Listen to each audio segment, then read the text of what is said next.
This is spEarz to the streets.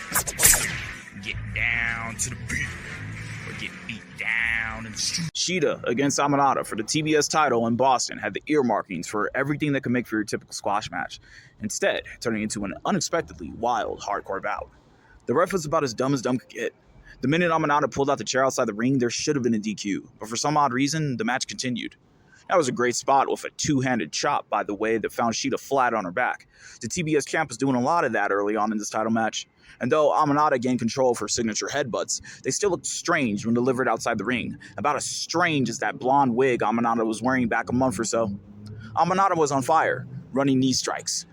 Kicks followed up with some extra love taps from the foot, and a Boston Crab that I wouldn't have been mad if that would have earned Amanada her first AEW title and became her new finisher. Shida, though, had the heel knob dialed up to 10, taking whatever opportunity she could get to gouge out Amanada's eyes or to try to sink in some shots with her staff. At least the ref caught on to that, but gave her free rein to assault Amanada after the match with the weapon, which was weird, ultimately retaining the title by using the ropes for leverage for her cover. There isn't really anything special about fighting dirty, so Shida has found a way to pull hair and turn her smile into a grimace. I'm more interested in how Amanada countered Shida's torture rack twice, turning one of those counters into a pin attempt, or how Amanada had that Beantown crowd counting with her strikes, how she turned a tweaked knee from a double stomp mishap into a display of her tenacity, and of course, not hiding my jealousy, that Shida had the pleasure to get laid out by Amanada's signature chocolate kisses early on in the contest. My World rushed out at the end of the program to do the paramedics' job and provide cover for Amanada from Shida's onslaught, turning the tides of Shida's staff and threatening the champ with it while talking trash to hype up their upcoming title bout at Redemption. I bought my ticket to Redemption, and I'm glad I do not have the time to attend.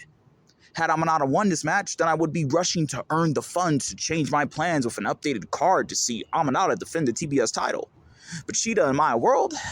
That's about as entertaining a booking as hearing earlier that night in Boston that Mercedes Moné will be appearing post the Women's World title match in Montreal just to cut a promo for All In. I'm not going to download French in my translator app for that.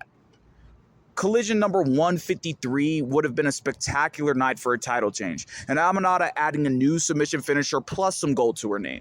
But instead, audiences got a contest that could have fit the bill on any Extreme Rules during his latter years, which wouldn't be a bad thing if the better woman would have walked out the ring with the strap instead of being used as a stepping stone for an up-and-comer at a brand new PLE that most likely won't even be around next year.